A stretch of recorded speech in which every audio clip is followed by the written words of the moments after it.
de igreja, os irmãos que gostaram de nos ouvir, que possamos abençoar. Convidamos a todos a louvarmos a Deus, cantando hino de número título antigo. Nós estamos sem valor, mas graças a Deus nós estamos aproximados.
E abrimos nossas Bíblias para Atos capítulo 10, de 13.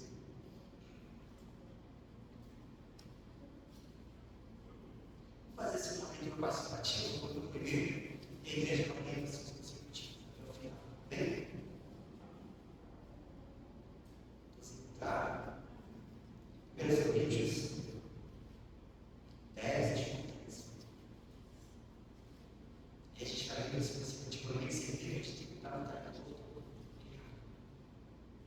Se assegurar do nosso Deus. Ora, irmãos, não quero que ignoreis que nossos pais estiveram todos sob a nuvem e todos passaram pelo mar.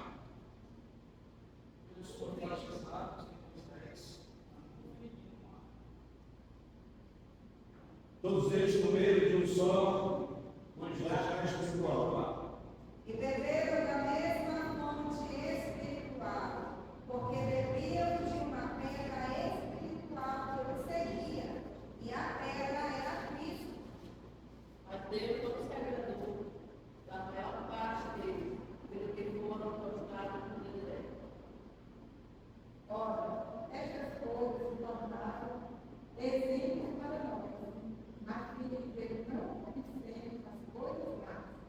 como eles começaram.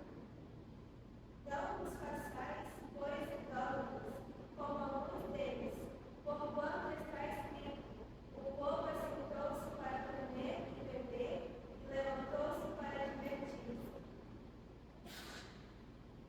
E não pratiquemos imoralidade, como alguns deles o fizeram, e caíram num só dia, 23.000. Não tentemos a Cristo, como alguns deles também tentaram, mereceram pelas serpentes. Não murmureis como alguns deles murmuraram, pereceram pelo desespero. Estas coisas lhe sobrevieram como exemplos, e foram escritas para advertência nossa, de nós outros, sobre quem os 30 séculos enxergaram. Depois que vês que está em pé, olha para trás. Não vos sobreveio tentação que não fosse humana, mas Deus é fiel e não permitirá que sejais tentados, além das vossas forças, pelo contrário, juntamente com a tentação vos proverá livremente, de sorte que possais suportar. De nosso irmão maior, vai ter que ensinar assim pela leitura. Deus vai ensinando as mais que Deus vai nos falando.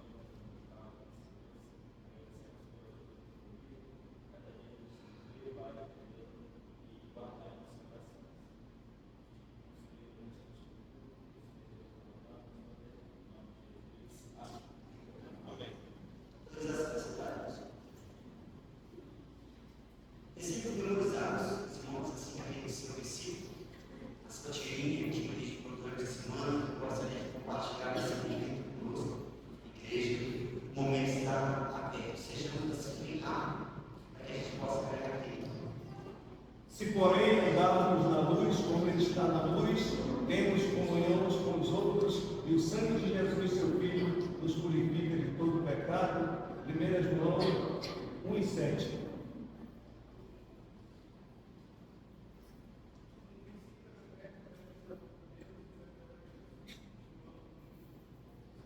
Salmo 46, mudança da nossa fortaleza, esse povo vai na nossa.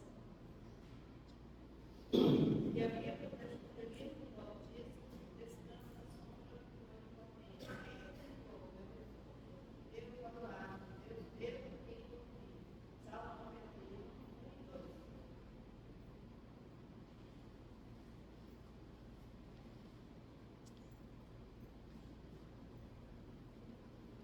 Salmo 30. O caminho de Deus é perfeito, a palavra do Senhor é louvada. Ele é justo para todos aqueles que refugem.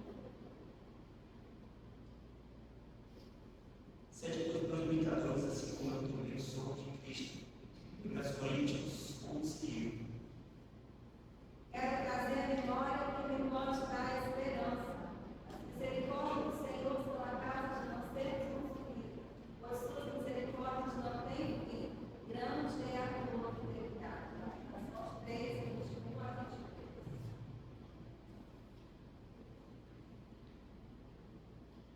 Senhor é meu pastor e nada me faltará. Salmos 23. 1 João 1:9, se confessarmos os nossos pecados, Ele é o que nos perdoa os nossos pecados, nos purificará de toda injustiça. Ok? Então vamos passar aqui o tempo de cânticos. Com isso, agora precisamos um pouquinho. Bom dia, irmãos. Bom dia. Ficar em pé, vamos sentar e exaltar.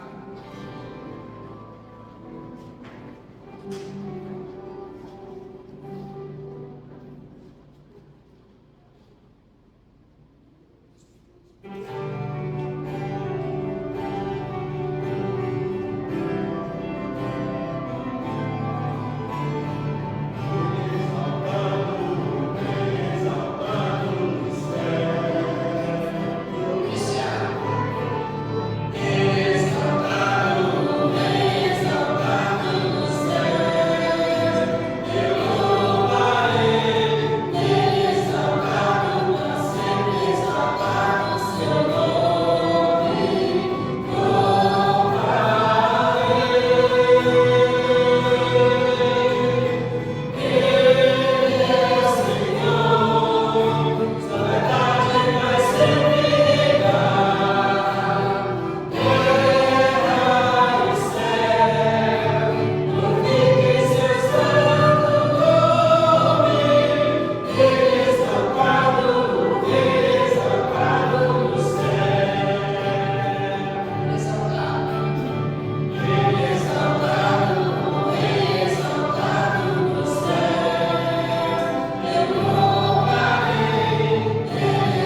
perceber que o pianista parecia tocar para uma imensa plateia, mas na verdade, além de alguns consultórios com as secretárias ocupadas, apenas eu e a funcionária da cafeteria estávamos escutando.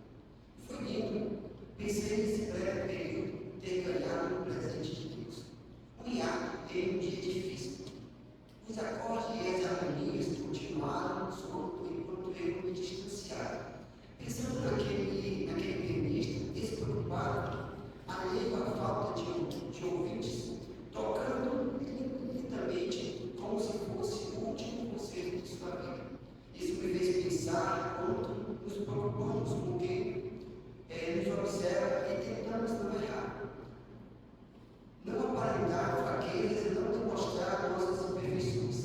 Queria ser despreocupado como um pianista. Ele não recebeu aplausos e ninguém pediu bis, mas alguém ouviu e se alegrou. Ele fez uma diferença enorme numa tarde ensolarada para alguém preocupado com a vida, que não imaginava que os dias poderiam se tornar ainda mais difíceis. E não seria um lindo conselho que restauraria as forças.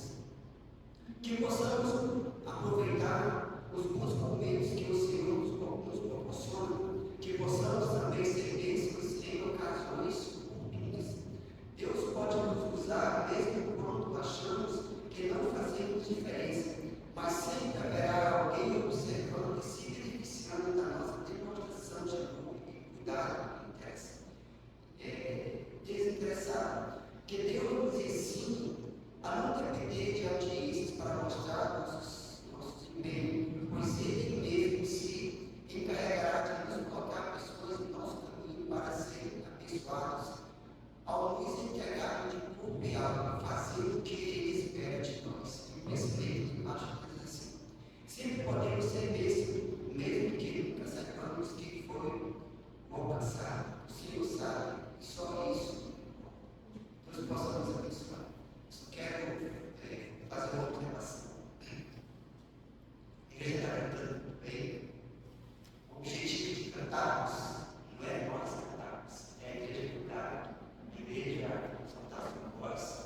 Eu fico muito feliz quando eu aqui desse lado consigo ouvir a igreja, reger a igreja. Então, o objetivo é exatamente isso: que a igreja cante, que nós possamos aonde vocês potencializar. Então, eu digo, pastor. Bom dia, igreja. Bom dia. Irmãos, nós vamos continuar estudando aí sobre os profetas menores. E nós paramos no livro de Oséias. Nós estamos sem o slide de apresentação, mas nós temos a Bíblia em mãos, e é com ela que nós vamos estudar sem os slides. Os irmãos, abrem a sua Bíblia no livro de Oséias. Nós vamos folhear os capítulos. Nós vamos então ver os assuntos de cada capítulo, né, que é o esboço do livro, e nos dá uma percepção da realidade do povo de Israel. É a forma como Deus está usando o seu profeta, Oséias. Antigamente, as Bíblias que eram impressas, elas tinham apenas um número, né? E o versículo. Elas não tinham, como nós temos hoje, o título, né? O assunto principal do qual o capítulo vai falar. Então, os irmãos acompanhem aí, você que tem estudado a sua Bíblia, que é a minha atualização. Talvez a sua versão seja uma outra, e talvez o título esteja diferente, mas é bem semelhante. Então, no capítulo 1,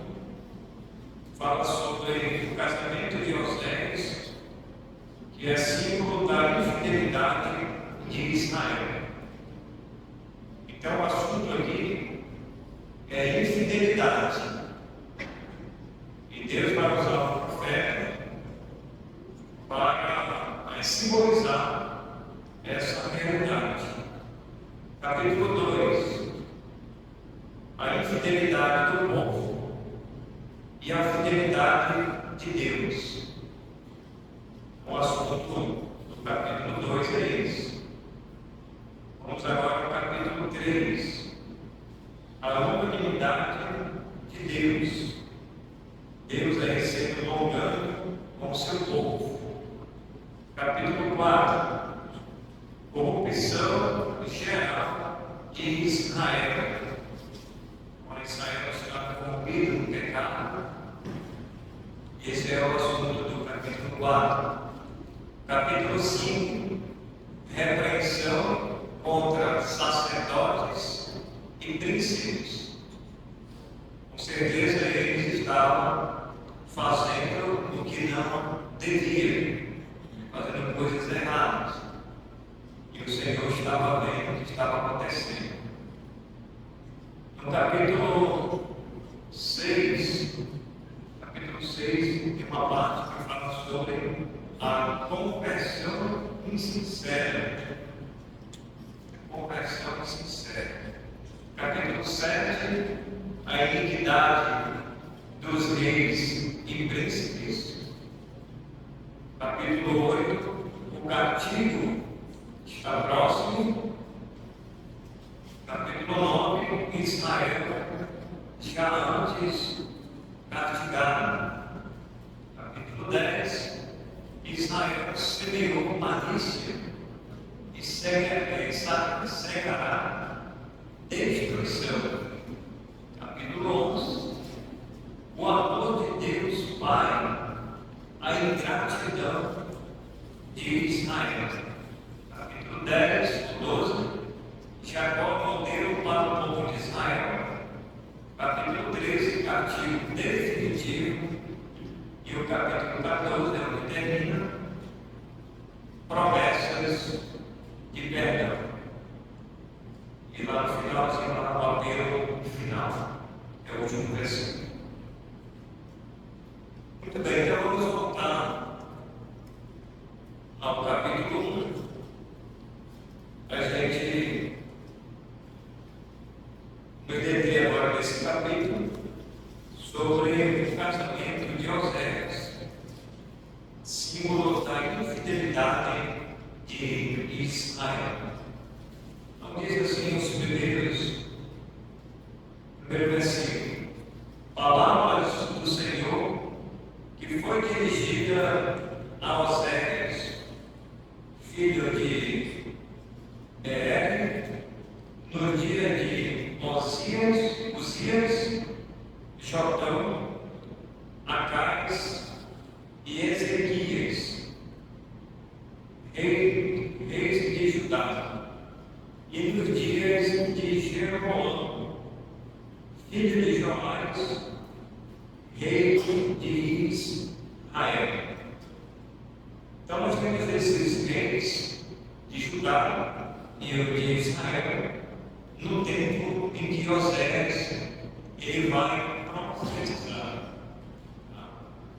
a esses reis e a esse povo também, Judá e também Israel.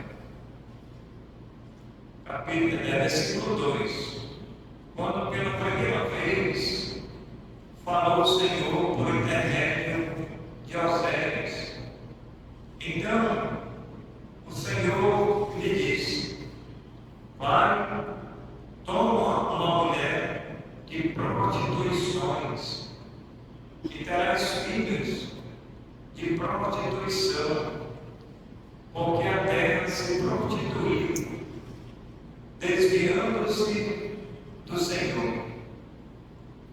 Foi-se, pois, e tomou a Comé, filha de Diblaim, e ela concebeu e lhe deu um filho. Disse-lhe o Senhor: põe o nome de Jezreel, porque daqui a pouco castigarei pelo sangue de Jezreel e farei cessar o reino da casa de Israel. Naquele dia, quebrarei o arco de Israel no vale de Jereel. Tornou ela e concebeu, e deu à luz uma filha. Disse o Senhor a Oséias: Oséias, põe o nome de desfavorecida, porque eu não mais tornarei a favorecer a casa de Israel para lhe perdoar. Porém, a casa de Judá me compadecerei e os salvarei pelo Senhor, seu Deus, pois não os salvareis pelo arco, nem pela espada, nem pela guerra, nem pelos cavalos, nem pelos cavaleiros. Depois de haver desmamado a desfavorecida, concebeu e deu à luz um filho. Disse o Senhor a Oséias: põe o nome de não meu povo, porque vós não sois meu povo, nem eu serei vosso Deus. Todavia, o número dos filhos de Israel será como da areia do mar, que se não pode medir, nem cortar, nem contar. E acontecerá que no lugar onde se lhe dizia: vós não sois meu povo, se lhe dirá: vós sois filhos do Deus vivo. Versículo 11: os filhos de Judá e os filhos de Israel se congregarão e constituirão sobre si um só cabeça e subirão da terra, porque grande será o dia de Jereel. Nos orar, Senhor, estamos na tua dependência para a compreensão da tua palavra. Pedimos que o Senhor tenha misericórdia da sua igreja hoje e nos ajude a sermos fiéis ao Senhor. Perdoa os pecados que temos cometido contra a tua santidade e nos ajude na nossa caminhada cristã. Pedimos a tua graça em nome de Jesus. Amém. Muito bem, irmãos. Então, o assunto do capítulo 1 de Oséias é a infidelidade de Israel. E Oséias é um símbolo dessa infidelidade. Deus, ele fala com Oséias para que ele tomasse uma mulher das prostituições. Ali o povo de Israel estavam contaminados pelo pecado. E é um tanto que estranho a gente ouvir Deus dando essa ordem, Deus falando com Oséias para tomar uma mulher das prostituições e ter filhos com ela. E cada um desses filhos, o Senhor, ele dá um nome. Desfavorecida, Jereel, e não meu povo. E isso simbolizando, irmãos, o povo de Israel. Então Deus, ele quer ensinar o seu povo, mostrar a realidade deles naquela época. Como é que eles estavam vivendo?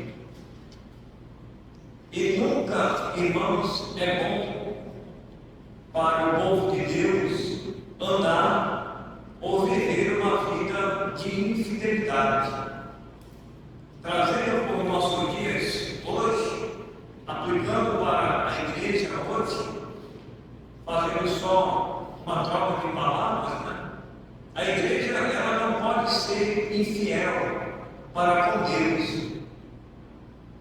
E a igreja, em outros termos, ela é a noiva de Cristo. Nós somos representados pela noiva de Cristo. E a noiva, ela espera um dia a volta do seu noivo. E um dia esse casamento, ele vai acontecer. Mas para que esse casamento ele aconteça, a igreja, ela tem que se manter fiel aos princípios e aos ensinamentos da palavra de Deus. Israel estava muito distante, Judá também, estava muito distante dessa realidade. E o Senhor vai usar o profeta para falar a esses reis, a esses príncipes e a todo o povo da época. E a intenção, irmãos, era Deus falar através de Oséias para corrigir, admoestar, disciplinar, como foi o caso, para que eles voltassem àquela comunhão de santidade com Deus que eles haviam quebrado, e não Deus. A aliança que outrora o povo tinha feito com Deus, por diversas vezes, essa aliança não foi cortada. E Deus agora está usando o seu profeta para falar com eles, para mostrar como eles estavam andando de uma forma errada, como eles estavam se misturando com outros povos, com outras nações. Mas é inevitável, irmãos, que o castigo, a repreensão de Deus viesse sobre eles. Hoje, a igreja que nós somos nós hoje, cada um dos irmãos aqui, individualmente, é responsável pela sua vida e pela sua comunhão com Deus, principalmente, e com a igreja local, onde nós nos congregamos. Então nós, por exemplo, nós que somos casados, os irmãos que são casados, nós precisamos manter a nossa fidelidade, o casal casado, porque hoje, irmãos, o diabo, ele tem usado os seus artifícios para tentar separar as famílias, os casais. E os casais, eles precisam andar juntos, estar juntos, servindo a Deus. Não dá brecha para o inimigo, porque o inimigo, ele é astucioso. Ele usa alguns mecanismos que, às vezes, se a gente não tiver uma percepção, nós podemos muito bem cair no pecado. Como diz o texto que foi lido hoje em Coríntios, alguém que está em pé deve pensar antes para que não caia. Alguém que está em pé, ele deve refletir que ele não é suficiente para se manter de pé se não for na dependência de Deus. Achar que não vai cair. Então nós precisamos tomar cuidado, porque o diabo, ele usa as suas armas e ele pode muito bem, irmãos, tentar separar, destruir as famílias hoje. A nossa realidade é muito diferente do contexto em que o povo de Israel estava vivendo naquela época. E nos dá a ideia, aqui nos parece, nos dá a ideia que a terra de Israel, o povo de Israel, de Judá, estava no ponto da idade. Por que Deus disse para Osés, toma uma mulher das prostituições? Será que não existia uma mulher que era fiel a Deus? Você já pensou? Por que Deus deu a ordem para ele tomar uma mulher dentre aquelas que ele está das prostituições? Porque o Senhor não disse para Osés, toma uma mulher fiel dentre essas aí das prostituições. Não sei, o texto não diz se existia pelo menos uma que escapasse. Mas o que Deus realmente quer ensinar, irmãos, e queria ensinar, era que Osés tomasse aquela mulher das prostituições, que era símbolo da prostituição de Israel. Essa era a realidade que o povo de Israel e de Judá estavam vivendo naquele contexto. E os irmãos que são solteiros, falei os casados, mas agora os irmãos que são solteiros, quem é solteiro tem que se manter fiel a Deus também.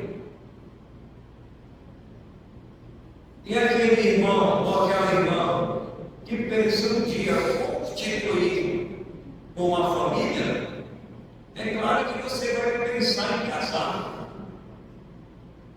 Você vai se manter fiel a Deus em santidade, em pureza de vida. Você faz parte da igreja de Deus, do corpo de Cristo. Então essa santidade, ela precisa ser mantida. O casamento, ele é a única, vamos dizer, a única regra e o único meio pelo qual o homem e a mulher, ele pode manter o contato físico, o relacionamento físico com a outra pessoa. Então, os irmãos solteiros, as irmãs solteiras, têm que manter a sua fidelidade. Porque muitos podem pensar assim, eu sou casado, eu sou solteiro, então eu posso me deitar com qualquer homem, eu posso ter relacionamento com qualquer pessoa. Não. Se você está fazendo isso, você estará em infidelidade para com Deus. E Deus, ele sabe, Deus, ele conhece a vida de cada um de nós. E ninguém pode enganar a Deus. E às vezes, irmãos, as coisas, elas não dão certo, elas não convergem da forma como nós queremos. Porque muitas das vezes nós traçamos o nosso caminho e traçamos de uma forma errada. Ao contrário do caminho de Deus. Então, Deus, ele quer que a igreja, de um modo geral, seja os casais casados e os casais que são solteiros, tanto homem como a mulher, que se mantenham fiéis a Ele. Santidade é o que Deus exige, irmãos, da sua igreja hoje. E a santidade é tão importante que o autor de Hebreus disse, sem a qual ninguém verá o Senhor. Aqueles que pensam, que estão andando em santidade, mas estão andando em pecado, e às vezes não compreenderam a extensão e a profundidade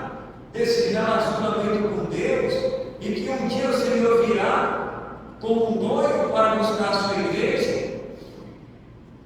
Então tem que existir essa santidade. E a igreja, irmãos, ela foi comprada. Ela foi comprada por um preço. E o preço foi o sangue de Cristo. Pedro diz lá na sua carta que a igreja ela é propriedade de Cristo. E Pedro diz que ela é exclusiva. Alguém que é exclusivo ou exclusiva, irmãos, é alguém que foi separado. Você vê nessas instituições por aí, só uma ilustração, às vezes tem estacionamento, que está escrito assim, estacionamento, aí está escrito, aí tem uma placa exclusivo. Aí tem o nome do fulano lá, doutor fulano de tal, OAD, não sei o que e tal, aquela vaga ali é exclusiva para aquele fulano ali. Ninguém pode estacionar outro carro ali, está separado, é exclusivo. A igreja é da mesma forma, a igreja ela foi separada desse mundo, nós fomos salvos deste mundo de pecado, nós andávamos no pecado, mas agora nós não andamos mais. João fala que a divina semente, que é o Espírito Santo, que fez a transformação, a conversão, não só no coração, mas na mente. Agora nós nos separamos, irmãos, e nos consagramos para Deus. Porque o Senhor agora está aqui, o meu corpo, ele é templo do Espírito Santo. Meu corpo, ele não é do pecado. Paulo ele fala lá no livro de Romanos, capítulo 6, permaneceremos no pecado para que a graça de Deus seja mais abundante. Paulo diz, não, de forma nenhuma. Como permaneceremos no pecado? Nós que outrora já morrimos para o pecado. Então nós, irmãos, temos que viver agora essa nova vida em novidade de vida. Nós não podemos continuar no pecado e estar servindo a Deus. Nós não podemos, irmãos, dizer esse corpo agora é do pecado e também de Deus. Nós não podemos dividir o corpo no meio, 50% para cá, 50% para lá. O corpo ele tem que ser integral para Deus, para servirmos esse Senhor que merece toda a honra e toda a glória. Então Deus, irmãos, estava exigindo do seu povo a fidelidade. E Deus vai dizer para Moisés, Deus vai dizer para Moisés, olha, toma uma mulher da prostituição e terás um filho com ela. E cada um desses nomes, irmãos, ele simbolizava o povo de Israel. Então, o primeiro filho que a mulher ela teve, que era filha de Tiblaim, ela concebeu e teve um filho. E o Senhor disse: põe o nome de Jereel, porque daqui a pouco castigarei pelo sangue de Jereel a casa de Jeú, e farei cessar o reino da casa de Israel. Então o Senhor ia castigar. A gente tem que lembrar uma coisa, que às vezes a gente passa, assim, despercebido na nossa mente. A gente diz assim que Deus ele é misericordioso, a gente diz que Deus ele perdoa os nossos pecados, ele faz tudo isso.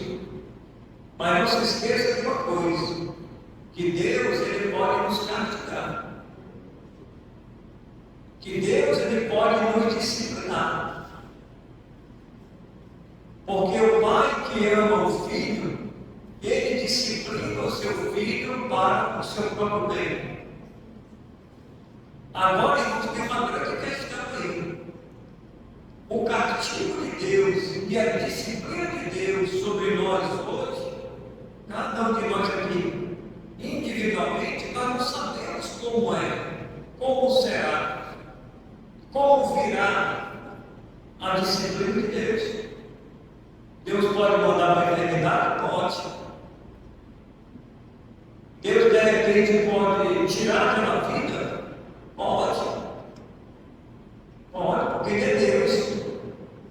E se tem alguém que está escandalizando, por exemplo, o Evangelho, a palavra de Deus, e a pessoa diz que é crente, aí começa a ficar no pecado, começa a dar mau testemunho,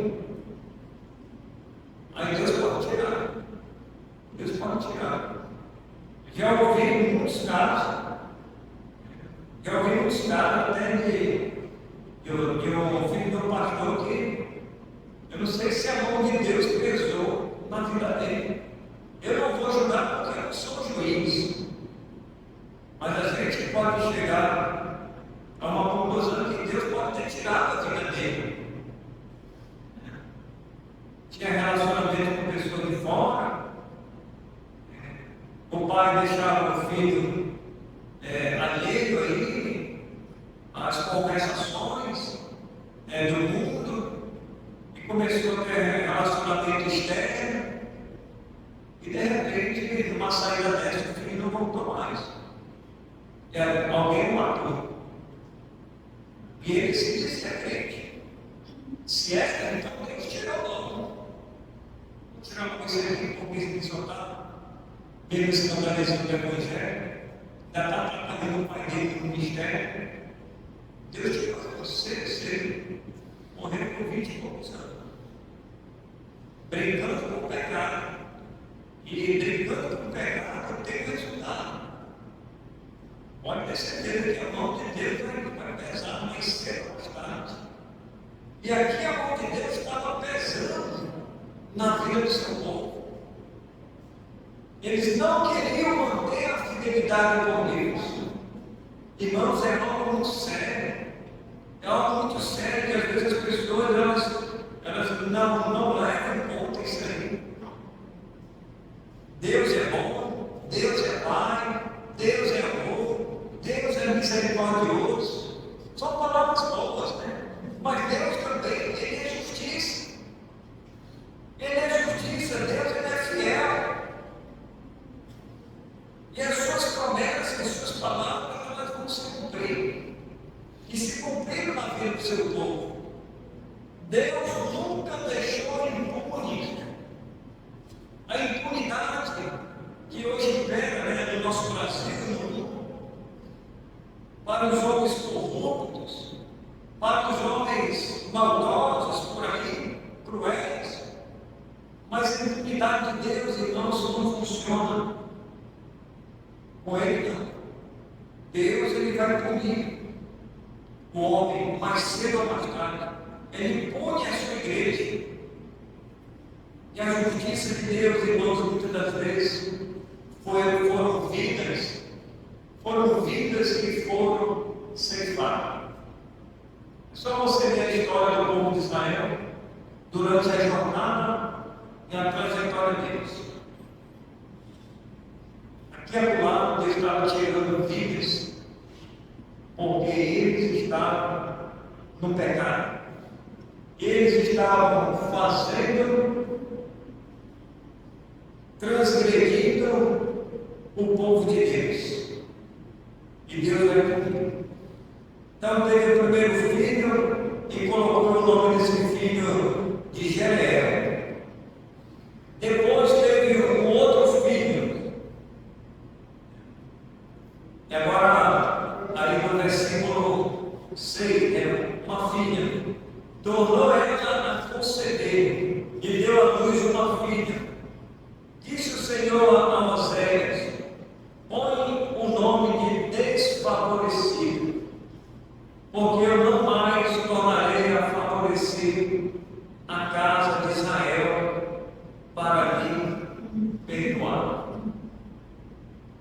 já veio perdoado, né? Várias vezes. Mas agora põe o nome de desfavorecida. Você teria coragem de botar o nome da sua filha de desfavorecida? É um nome um tanto que estranho. Como é que você vai botar o nome da sua filha de desfavorecida? Você deveria botar o nome de favorecida. Desfavorecida é desconsiderado. Mas Deus disse para Moisés, né? Põe o nome de desfavorecido. A pessoa chamar a pessoa desfavorecida, vem cá. Desfavorecida, faz isso, faz aquilo. Então isso estava ligado, irmãos, com o povo de Israel. E por último, Deus disse para Moisés, teve agora um rapaz, disse aí no versículo, depois que desmamou a desfavorecida, no versículo 8, depois de haver desmamado a desfavorecida, concedeu que deu a luz do filho. Disse o Senhor a Moisés: põe o nome de não meu povo, porque vós não sois meu povo, nem eu serei vosso Deus. Olha, irmãos, as coisas parece que foram apertando. O cordão foi apertando, o cinto foi apertando, cada vez mais. E agora chegou ao ponto de não meu povo. E a pessoa, a igreja hoje, ser chamada assim, olha, não minha igreja, não meu povo. É triste, né? É triste. É para a gente realmente se quebrantar diante de Deus. E dizer: Senhor, tem misericórdia de mim, perdoa os meus pecados, eu não quero mais cometer esses pecados que eu tenho cometido, mas a partir de hoje eu estou arrependido e eu quero andar em santidade de vida. Quero viver para o Senhor. Então, meus amados irmãos, que Deus tenha misericórdia de nós e Deus nos ajude a andar em fidelidade para com Ele. Próximo domingo a gente continua, vamos orar. Senhor, agradecemos pela a tua palavra, agradecemos pela história de Moisés, e mostra a realidade do povo de Israel. O Senhor é Deus, o Senhor sabe de todas as coisas. Nós aqui não sabemos. A história está aí, está registrada. O Senhor usa quem o Senhor quer, como o Senhor quer, da forma como quer, da onde quer. E até o Senhor dá nome aos filhos dos profetas. Ele nome é o profeta. Que o Senhor tenha misericórdia de nós, nos ajude. Pedimos em nome de Jesus. Amém.